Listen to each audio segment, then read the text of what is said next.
Salut à tous, je suis super contente de vous retrouver aujourd'hui pour le premier update du mois d'août dans lequel j'ai 3 petits livres à vous présenter. Oui, je sais qu'on arrive à la fin du mois d'août, que je vous parle de mes premières lectures du mois, mais pour ma défense, j'ai vraiment lu très lentement au mois d'août et en fait le dernier livre dont je vais vous parler aujourd'hui, je l'ai terminé il y a une semaine et demie à peu près. Donc concrètement, je suis pas vraiment en retard dans mon update, mais de toute façon comme j'avais du retard, je l'aurais forcément filmé en retard d'une manière ou d'une autre. Enfin, voilà, j'étais en retard certes, mais cet update il est filmé plus ou moins dans les temps où je filme les updates, c'est-à-dire entre une semaine et deux après mes lectures et après le dernier livre dont je vous parle. Bref, c'est pas le sujet, on va commencer tout de suite avec Hate List de Jennifer Bond, publié chez Albin Michel Louise. Comme la dernière fois, j'ai pas les livres sous la main puisque je suis toujours chez ma maman et que j'ai pas emmené toute ma bibliothèque. Donc vous n'aurez qu'à visualiser. Voilà, vous visualisez la couverture, vous l'imaginez comme vous voulez. Puis si vous connaissez le livre, c'est encore mieux. Ace List donc est un roman qui va traiter de sujets particulièrement compliqués puisqu'il va nous parler de harcèlement scolaire et de jusqu'où cet harcèlement peut nous pousser puisque dans ce roman un garçon va prendre les armes suite au harcèlement et il va tout simplement aller désinguer les 3/4 de ses camarades de classe et en particulier des camarades qui étaient sur la hate list, la liste de la haine qu'il écrivait avec sa copine Valérie. Valérie est l'héroïne de ce roman. C'est une adolescente qui souffrait également de ce harcèlement. C'est d'ailleurs pour ça qu'elle a commencé la liste de la haine, sans jamais qu'elle se mette à l'esprit qu'un jour son copain allait prendre un flingue et allait venir tuer les 3/4 des personnes qui étaient présentes là et présentes sur cette liste surtout. C'est un roman duquel j'attendais vraiment beaucoup puisque ça fait des années que je veux le lire, des années qu'il est dans ma wishlist puis dans ma pile à lire. Voilà, ça fait vraiment des années que je me dis qu'il faut que je lise ce roman, mais à chaque fois je repousse un peu la lecture et puis de toute façon comme je l'avais pas, je l'ai lu assez récemment, d'ailleurs vous vous en souvenez peut-être puisque je vous l'avais présenté dans un des derniers book hauls. Voilà, je l'attendais vraiment, je l'attendais au tournant, je voulais le lire et en même temps j'avais peur de le lire parce que le sujet abordé me faisait peur, j'avais vraiment peur d'être tellement prise aux tripes et d'être tellement pressée comme une orange là pour en extraire tout ce qu'il y avait d'émotion que voilà, j'avais vraiment cette peur de me lancer dans la lecture, en même temps très envie de découvrir ce que l'auteur allait faire du sujet. Et au final, je peux pas dire que j'ai été déçue parce que j'ai apprécié ma lecture, mais ça m'a beaucoup moins remué que ce que je craignais en fait. Dans ce roman, on va suivre Valérie, donc qui est la copine de... Je crois qu'elle aime bien quand je filme, à chaque fois elle vient vous faire un petit coucou. Donc Valérie qui est la copine du meurtrier, j'ai envie de dire, il a quand même tué pas mal de personnes, donc voilà. Et c'est un personnage très ambivalent, très compliqué parce qu'elle est toujours amoureuse de ce mec qui était le sien quand même, et malgré ce qu'il a fait, elle peut pas s'empêcher d'être amoureuse de lui, et en même temps elle le déteste pour ce qu'il a fait parce que non seulement il a tué des gens, mais il a aussi détruit complètement la vie de Valérie. D'une part parce que forcément un drame comme ça c'est compliqué de s'en remettre, et en plus de ça parce qu'avec la liste qui a explosé, on se demande l'implication de Valérie dans cette tuerie. On va suivre le roman en plusieurs parties. On va avoir une première partie où un chapitre on va suivre Valérie au moment où elle va retourner au lycée, et un chapitre qui se passe pendant la tuerie, donc petit à petit on a tout ce qui se passe. Et dans la deuxième partie, on va suivre Valérie quand elle sort de l'hôpital, juste après la tuerie en fait, quand elle se réveille. Et ensuite on reprend en fait au moment où elle a repris l'école, etc. Et voilà comment ça se passe pour elle. C'est un roman du coup qui est construit en plusieurs temps et dans lequel on en découvre toujours un peu plus sur Valérie. C'est un personnage qui m'a beaucoup touchée en fait parce qu'elle est à la fois l'héroïne et l'anti-héroïne, elle est à la fois la nana qu'on a envie de plaindre et en même temps celle dont on a du mal à se sentir proche parce qu'on se dit mais est-ce que tu pouvais pas savoir ce qui allait se passer, et en même temps on peut pas lui en vouloir parce que c'est pas elle qui a tiré. Elle a écrit la liste, donc on se dit ouais mais elle a quand même quelque chose à voir là-dedans, mais en même temps oui, mais elle pouvait pas deviner que son mec allait péter un plomb, prendre un flingue et tirer sur des gens comme ça qui avaient rien demandé à personne ou presque. Et en même temps on peut pas s'empêcher de se dire à propos de ce mec là justement, mais lui s'il a fait ça c'est qu'il souffrait. Alors est-ce qu'il est victime, est-ce qu'il est bourreau, est-ce que Valérie est victime, est-ce qu'elle est bourreau également? C'est hyper compliqué et c'est un roman qui pour ça est très prenant. Et une héroïne qui pour ça m'a touchée. Mais à côté de ça, je trouve que j'ai pas été remuée autant que ce que j'attendais. J'en attendais vraiment beaucoup niveau émotion, je m'attendais vraiment à ce que ça me fasse passer par plein d'émotions. Je m'attendais à ne pas savoir où est-ce que j'en étais, je m'attendais à être... Ouais, à être vraiment, je sais pas moi... je m'attendais à plus en fait, je m'attendais à plus d'émotions et du coup je suis un peu déçue pour ça parce que c'est vrai qu'au final l'histoire, malgré une maturité des personnages, quelque chose de très vrai et qui m'a paru vraiment ouais, réel, des émotions qui sont quand même assez fortes, bah en fait le roman il reste jeunesse dans la mesure où pour moi l'émotion c'est une émotion qui s'adresse aux enfants et c'est pas une... Enfin aux enfants, peut-être pas non plus, mais qui s'adresse aux plus jeunes. C'est une émotion que je pense j'aurais peut-être plus ressentie il y a quelques années, que je ne ressens maintenant. C'est une émotion qui me... Je sais pas, qui m'a pas du tout touchée comme je pensais qu'elle allait me toucher.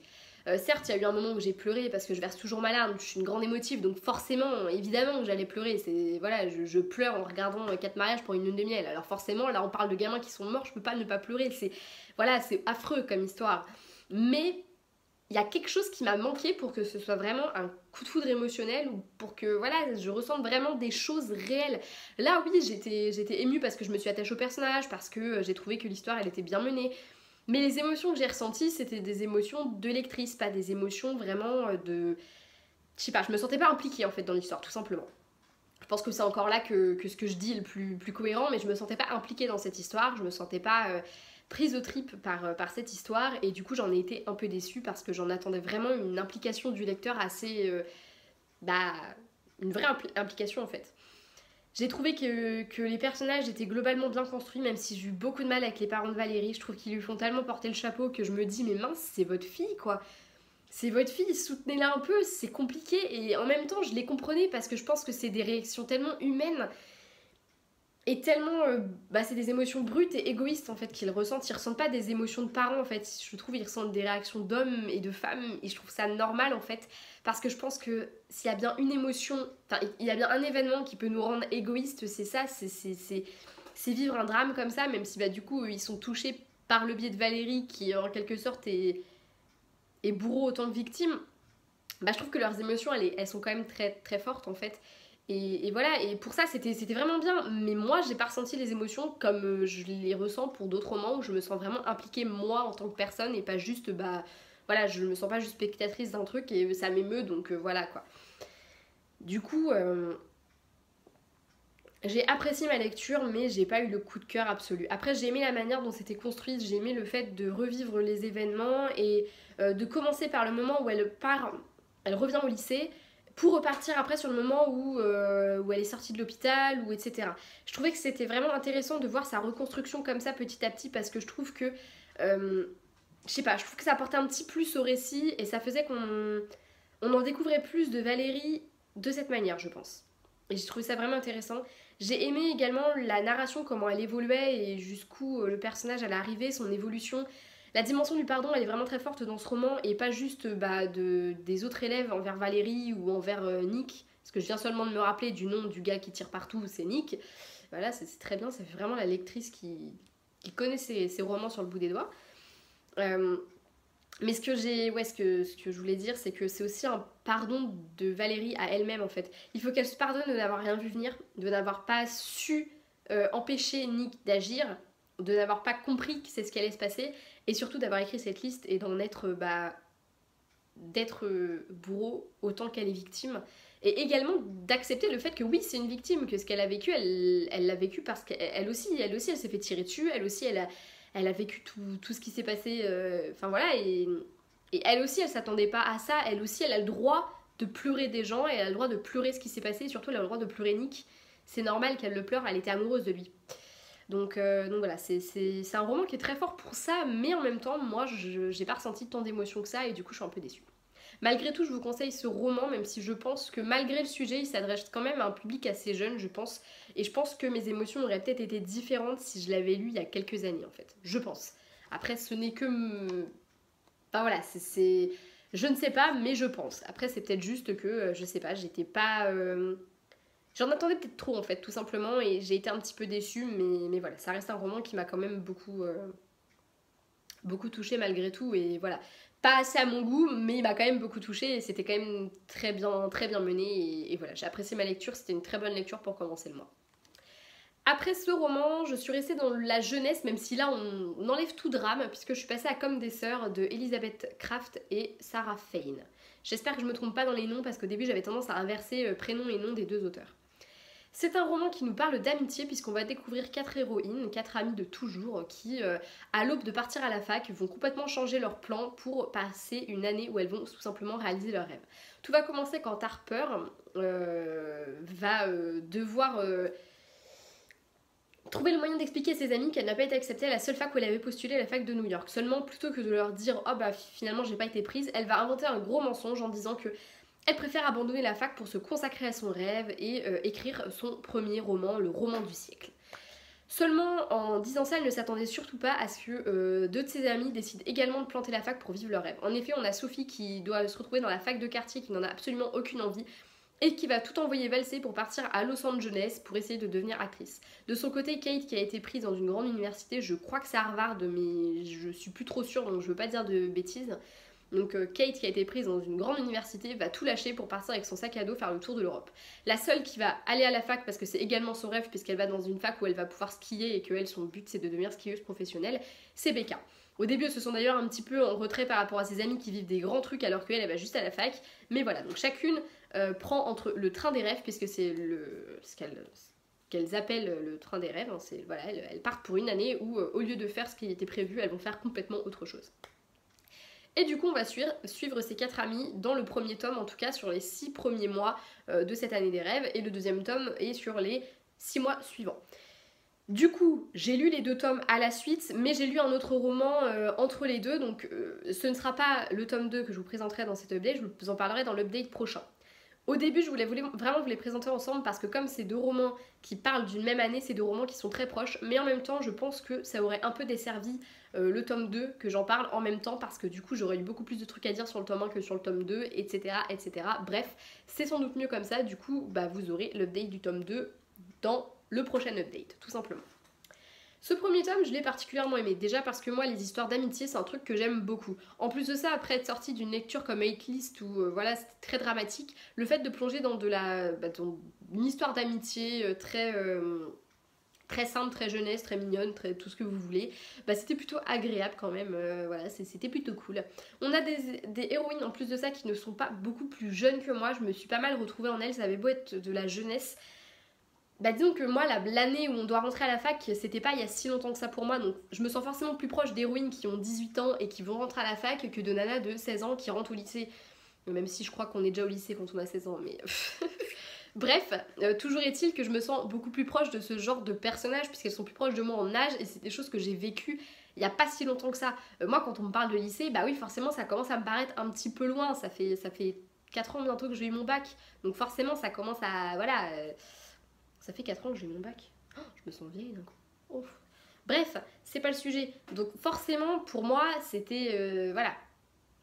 C'était beaucoup plus prenant personnellement qu'un roman où les héroïnes ont 16 ans. Même si j'adore l'amitié, peu importe l'âge que les protagonistes ont. Je crois que je peux commencer un roman avec des gamines qui sont amies et qui ont 10 ans, ça va me toucher énormément. Parce que l'amitié, c'est un thème que j'adore. Ce que j'aime beaucoup également, c'est le fait d'avoir des personnages hyper différents. Et là, on n'a pas plus différent. Entre Harper, qui est qui est la pseudo-écrivain, qui essaye de se donner des genres, qui est peut-être parfois un peu plus haut que son cul, qui croit qu'elle est capable de faire des choses qu'elle n'a jamais forcément faites. Enfin voilà. On a Sophie qui est également un peu superficielle sur les bords, mais qui en même temps est quelqu'un de très profond. On a Kate qui est hyper intelligente, on a Becca qui est hyper timide et naïve, on a des personnages hyper différents et qui vivent des aventures hyper différentes. Donc même si des fois on a très envie de passer d'un chapitre, de feuilleter pour avoir la suite de l'histoire de l'autre, bah voilà, on peut pas s'ennuyer dans ce roman parce qu'on suit plein d'aventures différentes, on suit plein de choses différentes et quand il n'y a rien à raconter pour une des personnages, bah ils en parlent pas et puis ils attendent 2 chapitres avant de trouver un truc intéressant à nous dire à ce sujet, donc on peut pas s'ennuyer dans cette lecture et c'est assez prenant. Après voilà, ça reste une histoire assez basique, on a des nanas qui vivent leurs rêves, voilà, qui vivent des histoires d'amour, des histoires d'amitié, voilà, voilà, ça reste du basique, ça reste du jeunesse, ça reste assez typique de ce qu'on fait dans le genre, voilà, moi ça m'a beaucoup rappelé 4 filles et un jean, Secret de pêche, Amis pour la vie, plein d'autres romans de ce genre-là que j'adore vraiment, non, vraiment, je peux pas dire que j'aime pas les romans d'amitié, je crois que ça fait partie du genre jeunesse que j'aime le plus, ne serait-ce que parce qu'on suit tellement de personnages différents qu'on peut que ne pas s'ennuyer dans ce genre de roman. On suit l'évolution de chacun des personnages et on suit les aventures de chacun et moi c'est quelque chose que j'adore en fait. Voilà, donc pour ça j'ai vraiment aimé ma lecture. Je suis contente d'avoir effectué cette lecture maintenant parce que je pense que plus je vieillis et moins c'est le genre de roman qui m'attire ou en tout cas que j'apprécie de cette manière-là. Et je pense que j'ai bien fait de lire ce premier tome-là parce que j'avais envie de le découvrir depuis un moment et j'avais de moins en moins le courage de me lancer dedans. Et au final, je regrette pas parce que c'était vraiment une bonne lecture, je m'attendais pas à l'apprécier autant. Honnêtement, je me suis enfilée vraiment rapidement parce que je trouve que ce premier tome il s'enchaîne vraiment bien.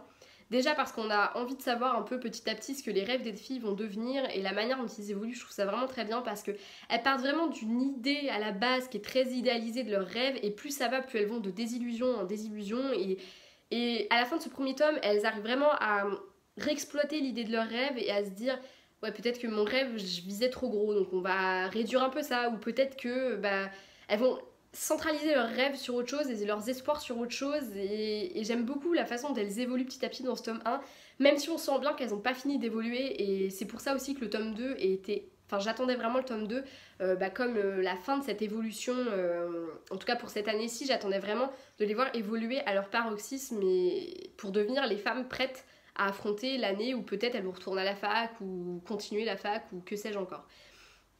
Du coup, j'ai trouvé ce roman vraiment sympa, j'ai passé un super bon moment.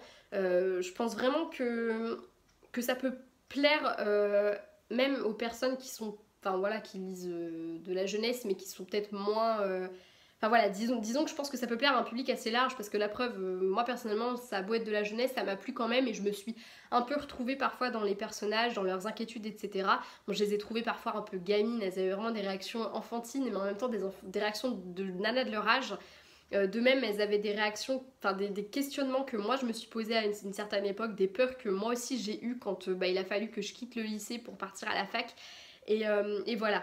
Et j'ai trouvé ça assez sympa à lire. Après, voilà, c'est pas le roman du siècle et c'est pas le roman d'amitié que je conseillerais parce que de toute façon, enfin, la saga que je conseillerais si vous voulez une histoire d'amitié vraiment, ce sera 4 filles et un jean d'Anne Bracharès parce que pour moi, il n'y a pas mieux dans le genre, vraiment. Enfin, ce roman, il m'a fait passer par mais tellement d'émotions que c'est juste indescriptible.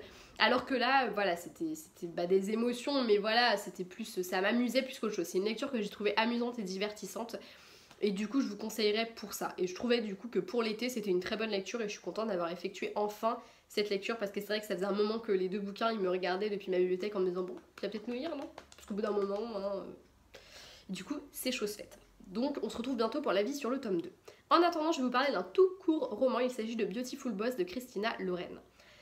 Beautiful Boss, c'est le je ne sais plus combienième tome de la saga des Beautiful qui commence par Beautiful Bastard, des Beautiful Stranger, Beautiful Player, etc. Donc on a la saga principale où on va rencontrer les couples et les voir se mettre ensemble tout simplement, et la saga entre guillemets à chaque fois 1.5 quoi, donc avec les tomes entre guillemets.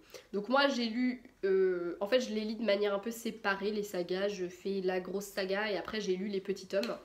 Et Beautiful Boss, ça faisait un moment qu'il fallait que je le lise puisqu'il me restait plus que celui-ci et le tout dernier de la saga principale, donc Beautiful tout court je crois qu'il s'appelle. Et du coup il me restera plus que celui-là à lire, mais je l'ai trouvé à non pas France Loisirs, Easy Cash. Je sais pas pourquoi je confonds toujours ces deux magasins alors que ça n'a rien à voir. À chaque fois. Ça doit être parce que ça doit être ceux chez qui je vais le plus avec la FNAC, donc je ne sais pas. Bref, donc j'ai trouvé le dernier tome pas très cher à Easy Cash, du coup j'en ai profité pour l'acheter. Donc dans Beautiful Boss, on retrouve Anna et j'ai oublié le nom du mec, ça fait bien. Merde, c'est comment son nom? Bref, on les retrouve aux alentours de leur mariage, enfin juste après leur mariage, enfin avant leur mariage, mais le mariage passe tellement vite que voilà, on va dire que c'est un peu après. Quand la question de trouver un boulot va se poser pour Anna, puisque c'est une scientifique très brillante, et en gros elle a des entretiens dans tout le pays, seulement elle ne sait pas ce qu'elle veut faire de son avenir, et ça va mettre un petit peu de tension dans son couple. Voilà. C'est une saga que j'aime beaucoup, parce que je suis super attachée au personnage et du coup c'est toujours un plaisir de lire les petits tomes parce que dans ces petits tomes on retrouve toujours des personnages. On va retrouver Sarah et j'ai oublié le nom de son mec. En fait je me rappelle que du nom des nanas, ça fait bien quoi. J'oublie tous leurs bonhommes. Bref, on va retrouver par exemple un couple quand ils vont avoir un bébé, un couple au moment de leur mariage, un couple à tel moment, et je trouve ça super sympa parce que ça nous permet d'avoir des nouvelles de couples qui nous manquent parce qu'on s'attache forcément un tout petit peu à eux, quoi, au moins un tout petit peu, et du coup j'adore vraiment découvrir ces personnages, découvrir découvrir ce qu'ils deviennent tout simplement, et c'est pour ça que j'aime beaucoup ces petits tomes. Après c'est pas ce que je préfère dans la saga parce que c'est vrai qu'au final ça devient vite barbant, enfin voilà, je me verrais pas enchaîner 10 tomes comme ça, mais à chaque fois c'est sur un événement particulier, sur une question particulière qui va se poser dans le roman. Et là ce que j'ai aimé dans ce tome 6, c'est que ça aborde vraiment des questions de dès leur mariage, bah, il y a déjà des trucs qui font qu'il y a des petites tensions entre eux et j'ai apprécié ça. J'ai apprécié le fait que ça ne montrait pas le côté tout rose du mariage, le côté tout rose de l'amour et de ah, on s'aime tellement que c'est magnifique. J'ai aimé le fait qu'il y ait des tensions entre les deux personnages et le fait que bah, ils se rendent compte qu'ils ont beau s'aimer très fort, il y a des trucs sur lesquels ça va pas toujours et il faut discuter pour arranger ça et j'ai vraiment aimé ça. J'ai aimé le fait que ce soit un couple qui vive une micro-crise à l'aube même de leur mariage. J'ai trouvé que c'était changeant un petit peu des romans où dans un mariage tout va bien quoi et voilà et j'aime ça dans Beautiful, c'est que c'est une saga qui montre les hauts et les bas d'une relation, même si c'est souvent plus les hauts. J'ai aimé le fait que là on parle vraiment, enfin voilà, qu'il y ait vraiment un espèce de petit déchirement dans ce couple et en même temps c'était pas un déchirement grave, mais je trouve que c'est le genre de truc qui arrive tellement souvent dans un couple que c'était sympa de le mettre en avant dans un roman, parce que c'est vrai que dans la romance on nous vend toujours du rêve et là je trouvais ça cool que justement on est beau nous vendre du rêve, on nous montre aussi qu'il y a des trucs sur lesquels bah oui t'as le droit de pas être d'accord avec le mec que t'aimes, ça empêche pas le fait que tu l'aimes et bah justement il faut en discuter quand c'est comme ça parce que c'est que comme ça qu'on arrive à arranger les choses et j'ai trouvé ça vraiment sympa. En plus de ça c'était un couple que bah, j'appréciais mais enfin voilà sans plus, je vous avoue que oui c'est pas le couple que je préfère, ça doit être Will, Anna et Will je crois. Et voilà, j'ai beaucoup les aimer, c'est pas le couple que je préfère, mais il n'empêche que j'étais hyper contente de les retrouver parce que, bah mine de rien, ça m'avait manqué de pas les voir. Et en plus de ça, j'étais contente d'avoir de leurs nouvelles, de voir comment leur vie de couple se développait et surtout de voir comment bah, les choses allaient pour eux. Du coup, c'était vraiment une petite lecture plaisante. Honnêtement, je l'ai lu en une matinée parce qu'il est tellement court que ça se lit super vite. Déjà que généralement, les Christina Loren, j'ai tendance à les lire assez vite. Bah là, c'est vrai que voilà, en une matinée, je l'avais lu. Et ça m'a fait du bien de le lire, ça faisait longtemps que j'en avais pas lu, j'avais pas lu des Beautiful que je m'étais pas remis dans la saga et j'avoue que ça me manquait, donc je pense que je vais vraiment essayer de me lire Beautiful sous peu.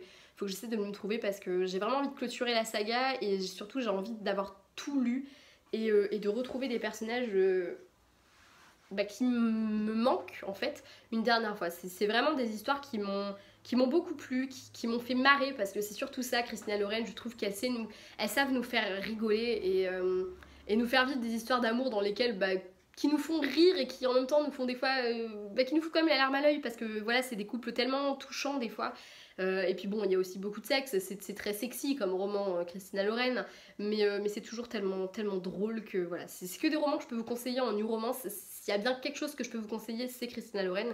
Honnêtement, voilà, si vous aimez la new romance, tentez les Christina Loren. Après, je dis pas que vous aimerez, mais moi en tout cas, je sais que s'il y a bien deux auteurs de qui je ne suis jamais déçue, c'est elle en fait.